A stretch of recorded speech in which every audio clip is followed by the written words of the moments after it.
I call the video the Juve paradox and how to solve it. Why that title? Because yes, we will speak a bit about tactic in that video. There is a big paradox, something wrong with the Juventus. I will try to explain you, because if on one side we all can be happy and smile, hey, Dusan Vlahovic back with the team, training, we saw it on social media of Juventus. This is a fantastic news. Our number 9, our biggest investment of only 1 year ago, back with his teammates. We are missing him since October, ages ago. Well, we can smile. We can also smile because Di Maria and Chiesa, they already started to play. Federico Chiesa even since the first minute versus Napoli, 1 year after his big injury of Roma in 2022. We can be happy also knowing that in Coppa Italia on Thursday, Quadrado should be there, at least on the bench, and then the other ones are coming back, Bonucci, De Sciglio, and finally, for the very first time in Serie A, before the end of the month, Paul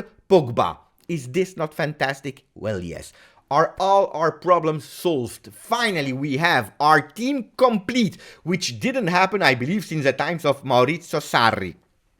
Ages ago. We could say that now all our problems are gone. No, because that's where we enter the topic of the Juve paradox.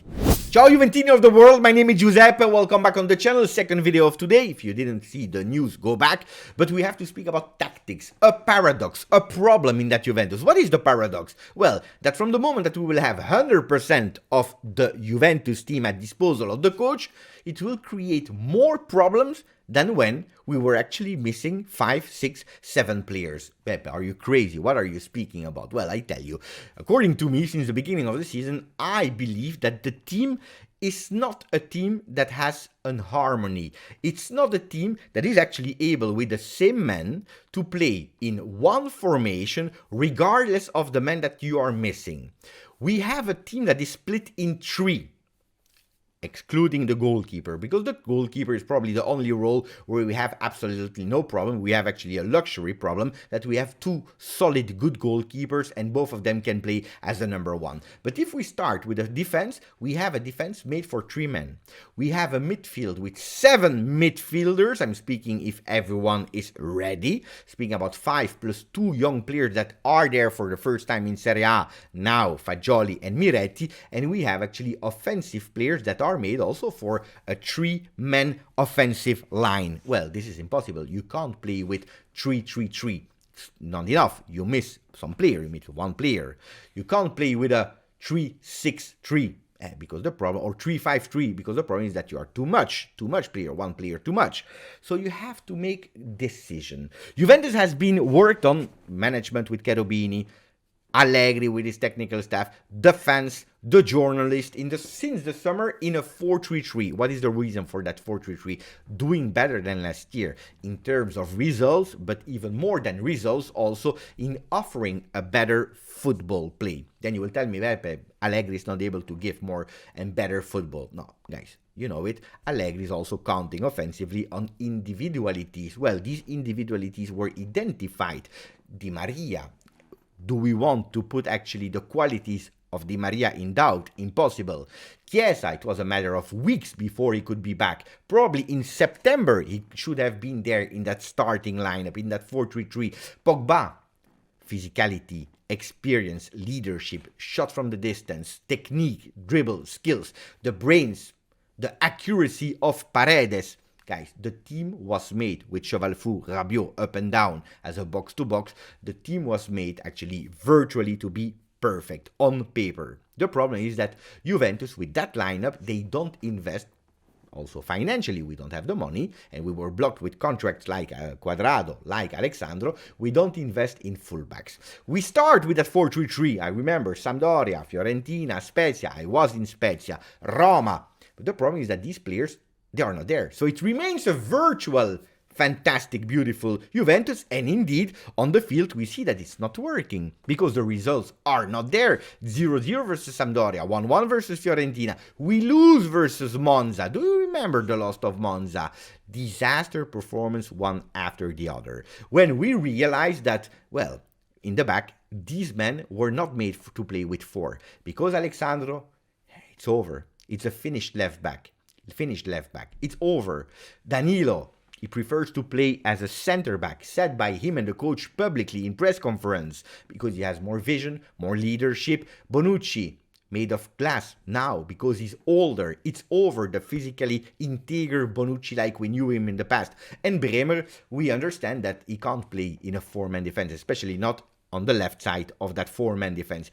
He was the best defender of Serie A last year, and that's why we bought him. But we bought a player that was used to play in a three-man defense, there, centrally, in the middle. So after a few moments, what is Juventus doing? He's changing towards a three-man defense, especially from the moment that we are playing Torino-Juve, a really decisive game. The first game that we are starting that winning streak of 8 games. Winning, but also without conceding a goal. The perfect defense for Juventus. Organization, structure, and this is fantastic. But we have another problem, that playing 3-5-2, well, we were missing a lot in terms of attempts, in terms of dominance on the field, and so on, because we were still missing these creative minds, these creative midfielders. Chiesa, Di Maria, Pogba, they were all out. Even Paredes was not at the top of his form.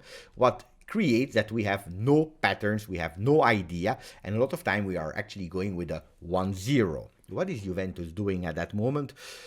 Because there is nobody, we are playing that kind of 3-5-1-1, playing with Miretti there, waiting for the other ones. Great, fantastic, beautiful. The first problem arrives when Chiesa is back, and not half time like November and these two first game, Cremonese, Udinese. No, the real problem starts when Chiesa is there and ready to play from the first minute, because Allegri, for the first time, he chooses to not choose. He doesn't want to choose between Di Maria and Chiesa. He wants to put his two best players, technically offensive-minded player, on the field simultaneously without changing formation. And that's where you have a problem. 3-5-2, where do you put Chiesa? You put him on the right side, it's a total disaster. It is a total disaster. A team that is not working anymore in that 3-5-2, if you want to add all the players that are health, that are coming back from J Medical. Then people are telling me, Beppe, if you're telling me that the defense is the best with a three-man defense, and we all agree on that, if we want to play Chiesa, Di Maria, and Vlahovic on top, we need to play with 3 men up front. Why don't we play 3-4-3? Well, because we have another paradox that we have too many midfielders. We have 7 for 2 roles. Impossible. Impossible to play with that formula, because you will actually sacrifice too many players. You will burn and kill Miretti and Fagioli that will have 0 chances anymore. You will not play Weston McKennie anymore, that probably you will actually decrease his value on the market if you want to sell him in January or next summer. And that 3-4-3 is an impossible way of playing. So keeping that 3-man defense, what is the solution that I try to think about since a few weeks, or actually since a few months, is playing a 3-4-2-1. Why a 3-4-2-1 and not a 3-4-3, but a 3-4-2-1? Because one of the two behind Vlahovic is a midfielder, and in that case it is Pogba.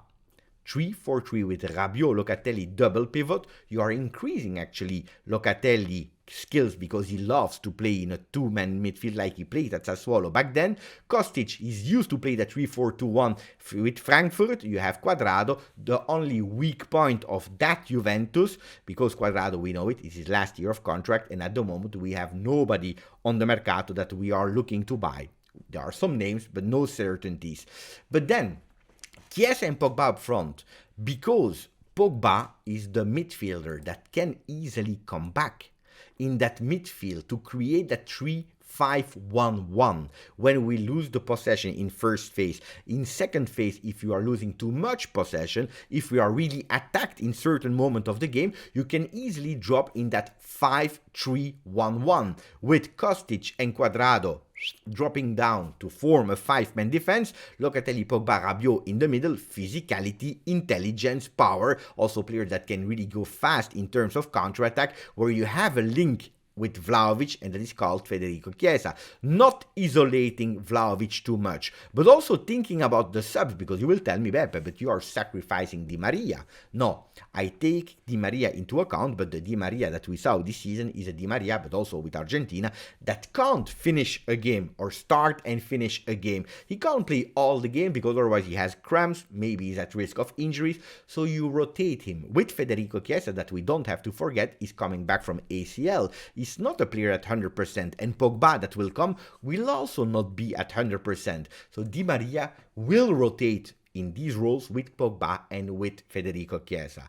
What about the next gen? Well, Miretti is ready to also rotate because it's a player that has been tested in that 3-5-1-1. This time, not anymore in 3-5-1-1, trying to be a link and actually becoming an additional sixth midfielder. No, actually being able to play that role, dropping down with Di Maria staying up. What actually Pogba is doing when Pogba is playing in my ideal 3-4-1. You have Ealing Jr. on the left, you have De Sciglio on the right, we know it. Fagioli and Paredes can play there in two-man midfield, Milik up front, you have Sandro, Bonucci and Rugani. To come back on the defense, there was one big change I made in that initial lineup, maybe you'd noticed, maybe not, but my defense is not anymore the three Brazilian ones, but it's Danilo on the left, Bremer in the middle, and let's try now with Gatti. We are obliged to give the guy continuity, not thinking that every game that he's playing is the test, yes or no, he will be able to have more minutes. No, we have to believe in him. We invested, let's continue now with Federico Gatti. I'm not the biggest fan of the start of the season of Gatti, he's making a lot of mistakes. Who's not doing mistakes will never learn, so let's try to play with him. That's how I would personally lined up. Why? Because you still have Moiskin, Sule, Pinsoglio if you want to, and McKennie that are also rotation players. This is, according to me, the lineup where you have the max potential of every single defense, midfield, and offensive line. You are playing with your players offensively, you are keeping that three-man defense, you are using your midfielder, otherwise they are too much. This is, according to me, what Juventus should do from February on, and why not starting already on Thursday, testing the 3-4-2-1 in Coppa Italia. Guys, I want your comments on that tactical video. Maybe I'm totally wrong. Let me know if I'm wrong. Let me know if I'm correct. Let me know what I missed. Grazie, forza, Juve.